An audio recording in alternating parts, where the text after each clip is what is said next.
are these people? What a beautiful community to rally together to help. And you know what?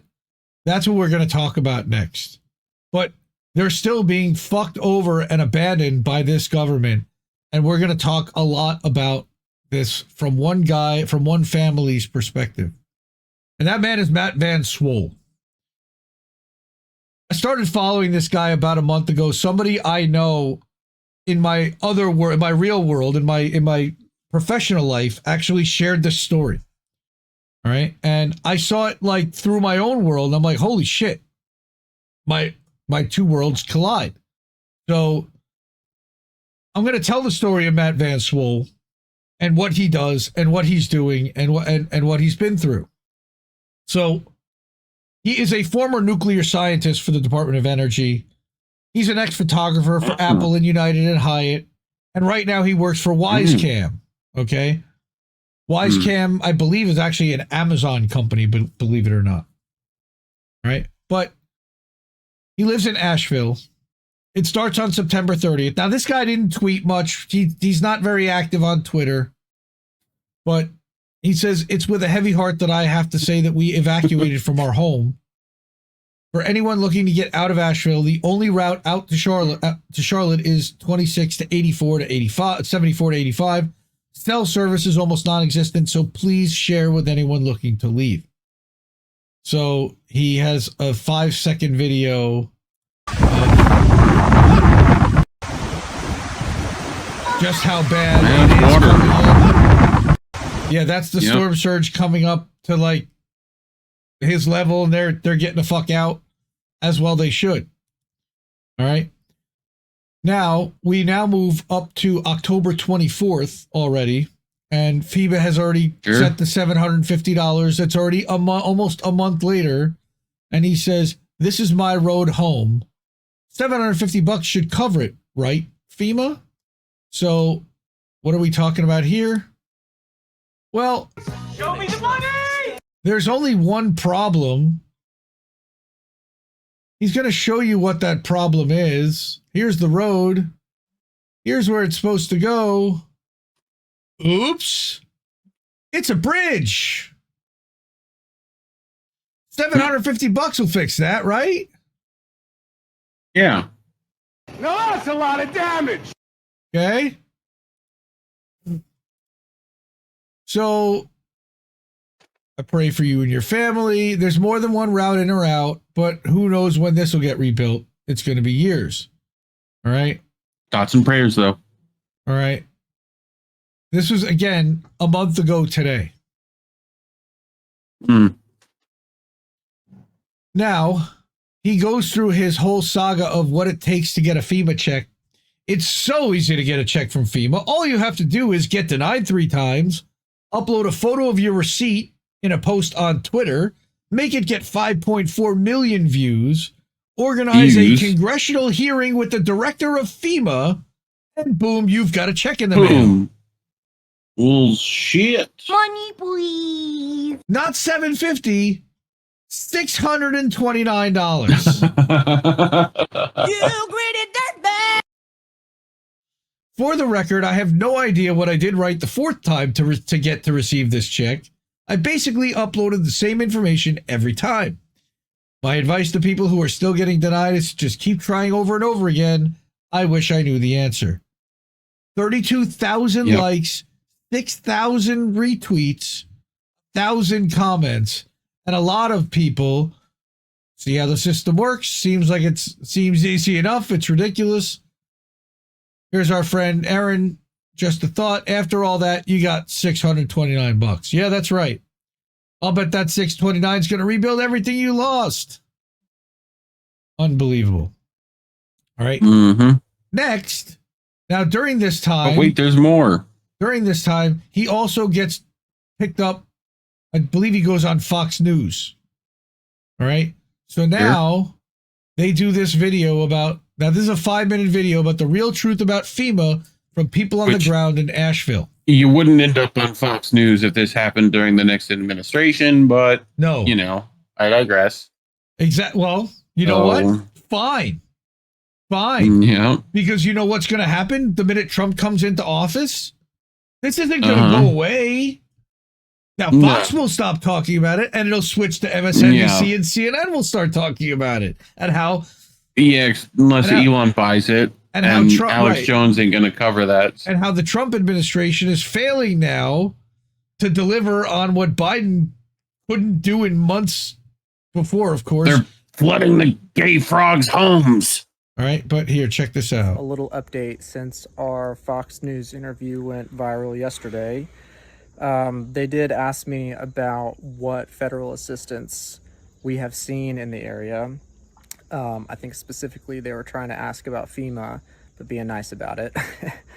And since then, you know, we have received a ton of messages, both online, and I talked to a couple of people today in person at our just local gym, and people are pissed. It was like as soon as we went on Fox, like the floodgates open and we started hearing stories from our actual friends who were just too embarrassed to say like, oh, I got rejected, or the small business story that you heard today. Yeah, where it's just like, you know, people who have small businesses downtown that thought they were going to get money from the Small Business Administration. The Small Business Administration was like, nope, that's FEMA. And FEMA was like, nope, that's the SBA. And so they're like, I don't know what to do. I'm just going to submit both places. And then they got rejected. And now they've got to pay workers with funds that they do not have. So, I mean, I'm personally very concerned that all of these businesses that usually rely on tourism are going to shut down because they cannot make it without the tourist income, and the tourists are not here. And that's just the small businesses. The actual locals with homes, I feel like, is the most confusing bit, because I mean, I said on air that we did get a $750 check, but what I didn't say on air was that I submitted receipts of thousands of dollars of expenses. You know, like our generator was running for 16 days and it was using 20 to 25 gallons of gas a day. I mean, that's just hundreds of dollars just in gas, not to mention the chainsaw. Starlink cost was a couple $100. And keep in mind, that wasn't to have like a luxurious life. That was to keep the lights our on. neighbor's CPAP machine going. Yeah. And food in the fridge to feed our family. That's right. And so, you know, our neighbor who thankfully still has a house, you know, he's a manager at a big box store, and he was rejected for the $750. You know, when COVID happened, we all got a ton of money in the mail, you know, no questions asked. Wouldn't say it was a ton. I don't know about a ton there, dog. But here people are just getting rejected for random reasons. This is all over the radio too. Like local radio this morning was just covering people calling in saying, I keep getting rejected from FEMA. How do I get this money? Because I keep getting rejected and I really need this money. And we were being polite yesterday, saying that the confusion is our biggest word. And now I'm just pissed because I'm hearing story after story from people that I know, people that I care about, that have either lost everything or lost their ability to work. And the only thing they actually have access to is the kindness of others, wealthy people in Asheville that are helping, wealthy people outside of Asheville that have come here to help.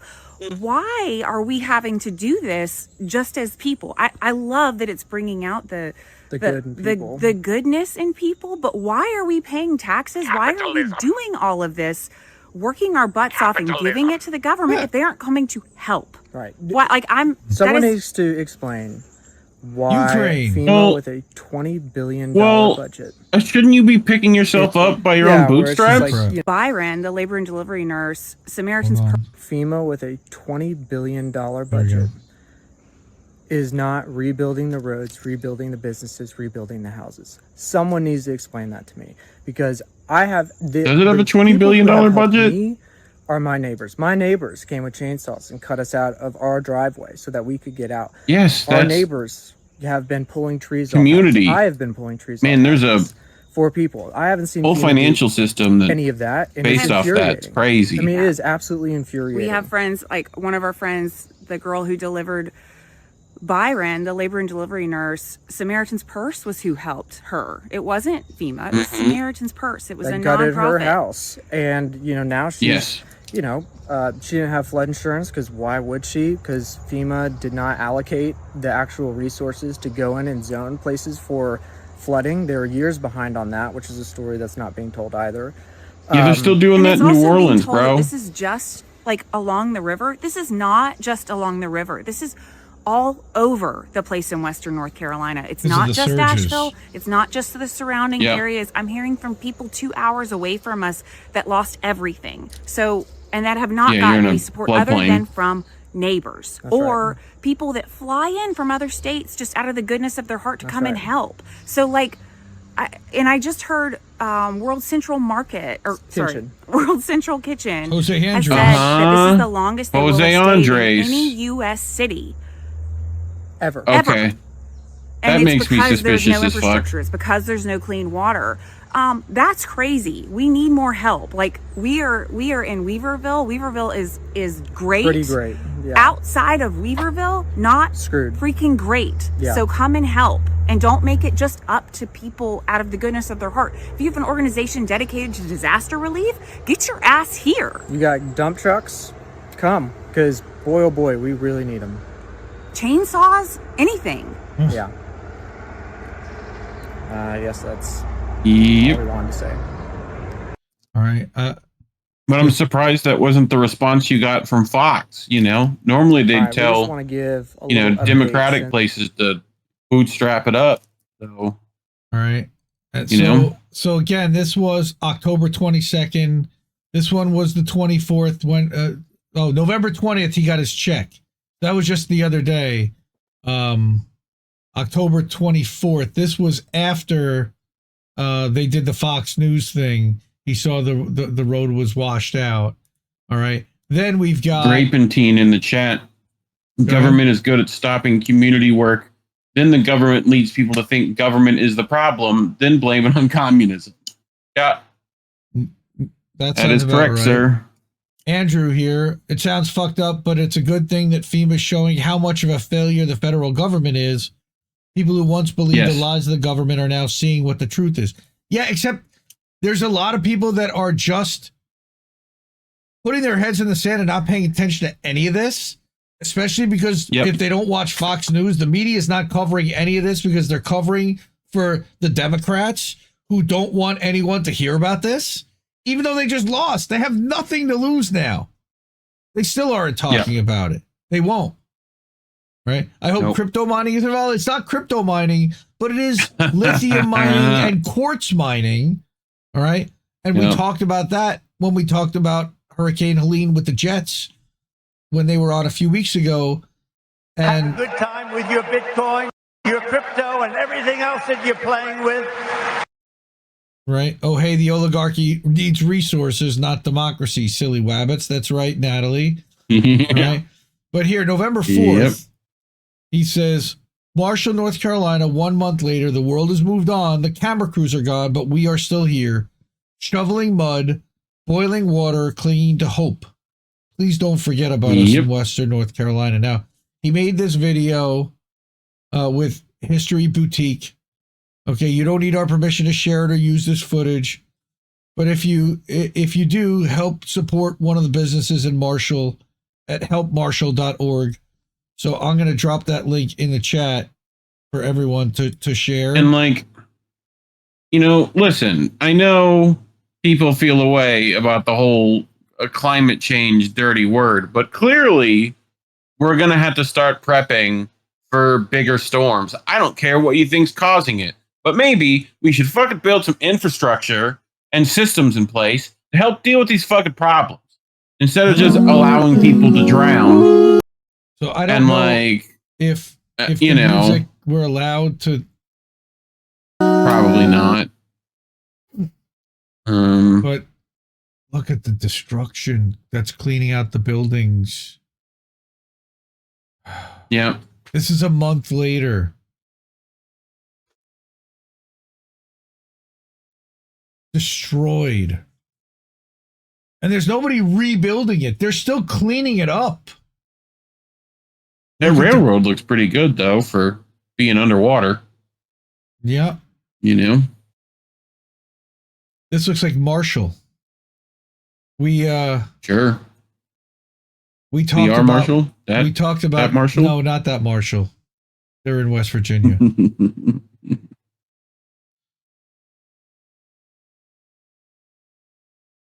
All right, another 10 seconds ish.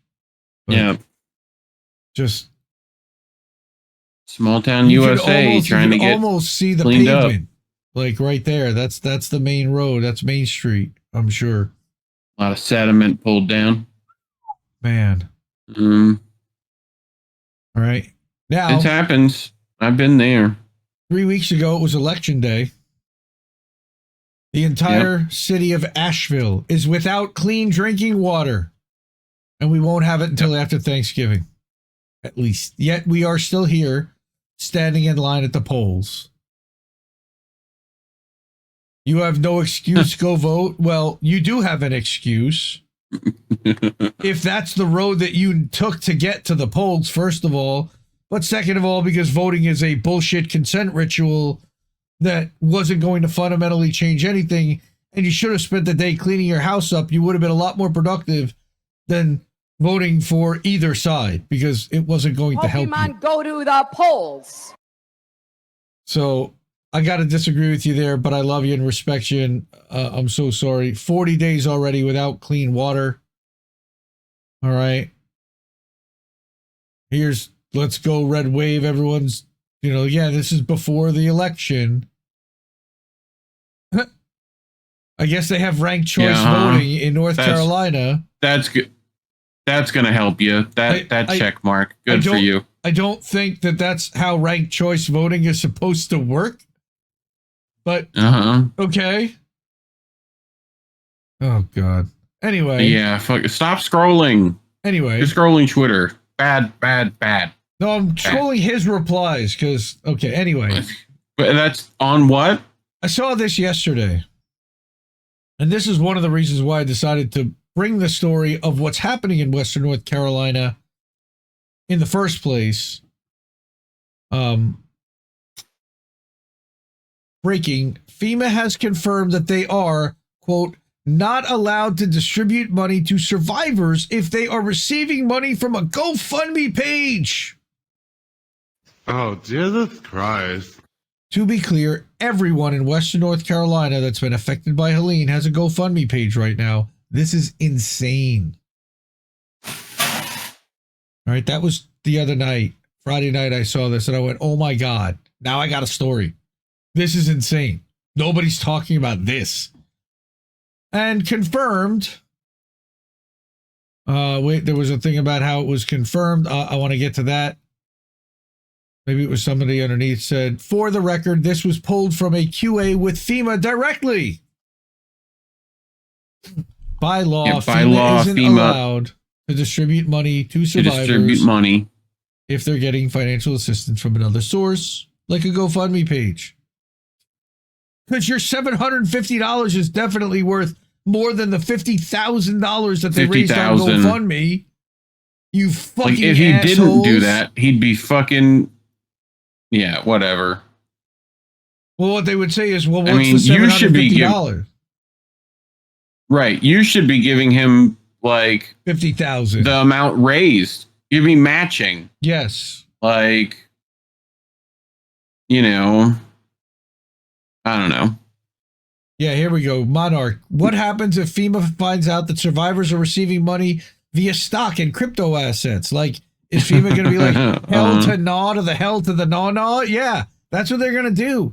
Everybody's got a social security number. Again, asking for your financial support. Yes, this is criminal government. This is a criminal government. We are living in a rapacious oligarchy, as a few people that we know have said many, many times over. Yep. Matt made another video. This one's just 19 seconds long. This was on Thursday. Shockingly little progress has been made in the cleanup efforts across rural mountain areas of Western North Carolina. It's hard to overstate the sheer volume of debris that exists in every town, everywhere across Appalachia. At the current pace, it will take decades, not years.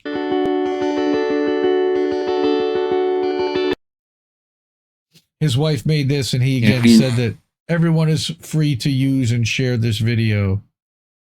And these are different areas and different states.